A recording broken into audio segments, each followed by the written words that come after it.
I'm Brandon Barrett. And I'm Mike Hopper. And this is Local Lawrence.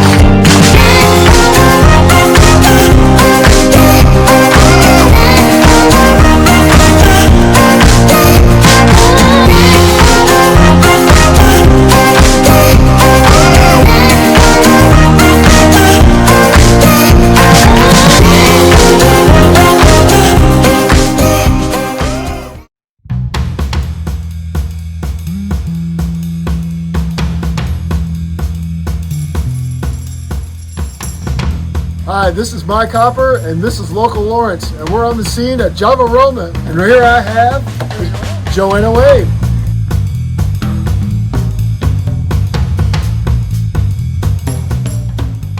The blends that I create are for people who, it's kind of like a no-fuss coffee. They don't know where it's coming from. They just want a good cup of coffee, like a medium or a dark. They don't want to know if it's from Colombia, in the northern region. Yeah. So this is how I design my blends. So the morning jolt was actually designed for a lot of people to drink Folgers breakfast blend. That is a very popular coffee for just your everyday drinker. So I wanted to design a blend that kind of would taste similar to that, but also be high grade. And so this is my version of that, is the morning jolt breakfast blend. Well, it says bestseller right on the Yeah, that's the bestseller. Now on the darks, they're kind of close. The stomping grounds I actually create for Lawrence County because I found out we have a lot of dark roast drinkers here. So the stomping grounds was named after my stomping grounds, Lawrence County.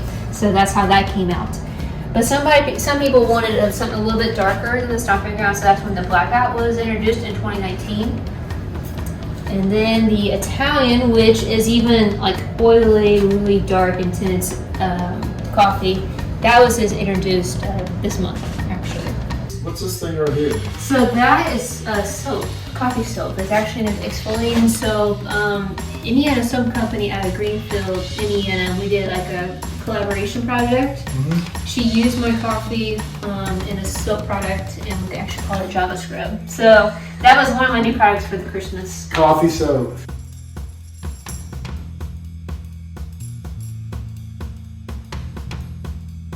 What kind of locations are you at?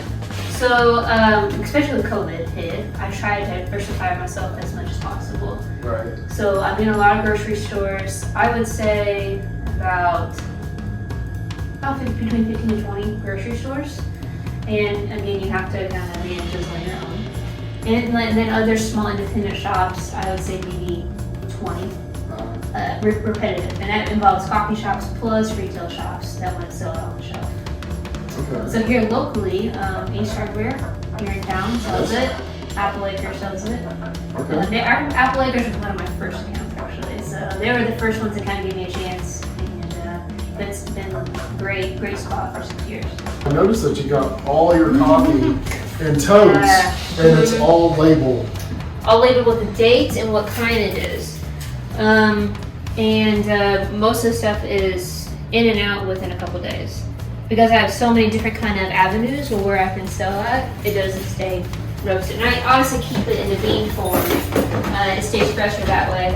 And then when somebody wants like a 2 ounce or 8 ounce bag or ground, however they want it, they get to kind of customize it as they order it. So we load it in here, and you can hold about 15 pounds in here in the hopper.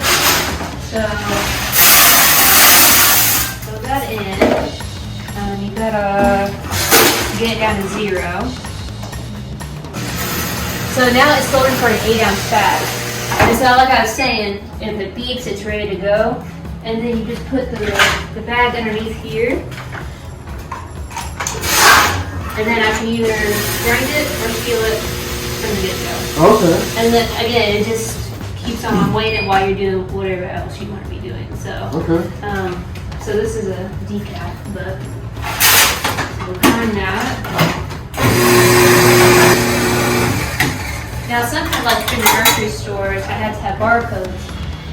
So I have a whole folder over here of like all bulk barcodes that you have to put on the bags. Because you know when you're in the register, they're scanning it. So that's another whole process of learning how to get barcodes for your business. So it's a whole different system that will work mostly across the U.S. that one company. So I could sell this in any store, any retail. in the country. Mhm. There's a hair straightener to seal her bags. For a flat seal, some products I have, I like to have a flat seal, and the coffee industry does not have anything like that. Really? This is like an actual coffee heat sealer, and it's all crimped. Yeah. And I wanted a product that made a nice clean edge. Like, well, go to Walmart and go and get a hair straightener. So it is a hair straightener. I have to tell people it was never used before I purchased it. So. Made by Revlon. Yeah, one of the convenience products I came out with last year, Little Wherevers. It's actually a tea bag. But Little whatevers. Yeah. Okay. That's what you call it? It's called Wherever. Oh, wherever. So this was designed for camping, or if you're in an office and they just have like a lot of hot water. This is actually a tea bag, but it's full of coffee. And this is like our oven. So you have to preheat the oven. And this oven is a drum, so it rotates. Okay. It kind of evenly cooks the beans a little bit more than some other models of roasters. But as you can see, it's gas powered.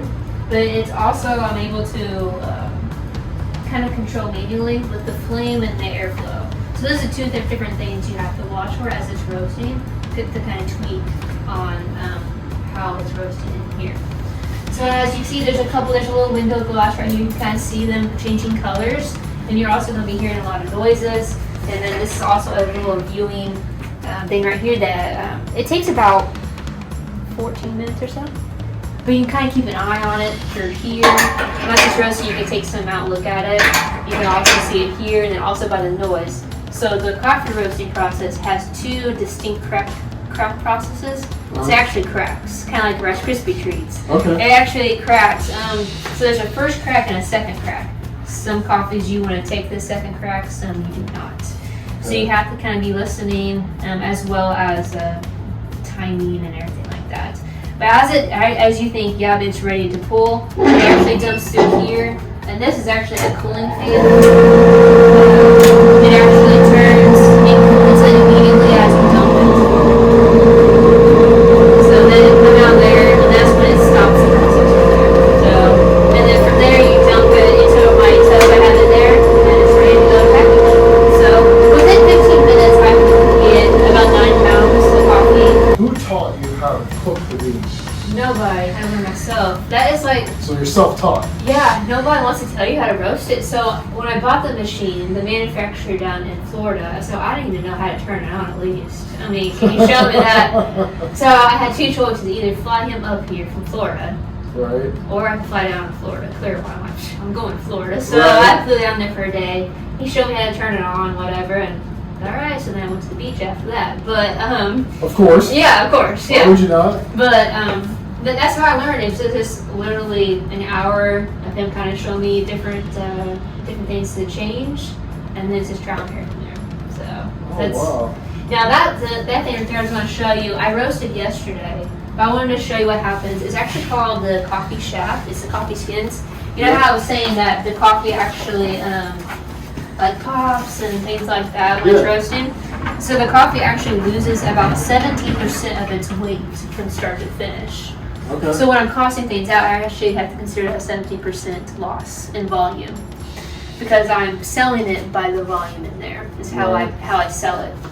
So this is what happens. It's moisture that gets evaporated with the water, and also these little coffee skins, what they call coffee shop. It's very light and airy. Wow. Yeah. But those are actually layers of skin that comes off of the coffee bean. So green coffee by itself has the most caffeine content. So actually a light roast and a medium roast has more caffeine than a dark roast. Even though you think it may be reversed. So like a decaf bean, which is about 97% decaffeinated, won't have hardly any shaft coming off because they stripped that off before it got here. Oh, okay. So I don't decaffeinate here. Okay. That goes through a process when I buy it. I guess. But yeah, so this is here, so it's not flying in the air. Mitchell and my neighbors don't like me, so this is how to please your neighbors and for them to like you still. So Gotcha. that's the shaft factor. I mean, then every month there's maintenance on the roaster because there's coffee oil that builds up. So we have to take apart the motors. We actually have to go on top of the roof and chimney sweep it. And then there is like a pile of just built up of coffee oil that gets right here. Right. It's neat because roasters can catch on fire if you don't do that kind of stuff. So we don't want yes. that. I have fire extinguishers, but we don't want that. So if someone wanted to order your coffee, Yes. where would they go to do it? So you can do it on the website. So my website is at my storefront. So Okay. JavAromaRoasters.com. JavAromaRoasters.com. That's simple. The whole product line is on there, the different sizes, how they want it ground. They can actually pick up here. It's free to pick up here. Okay. Or they can ship it for $5 to their house. So whether they're buying a pound or 20 pounds, just $5. $5 flat rate. If you order it, it's Yeah. $5 shipping no matter what. Yeah.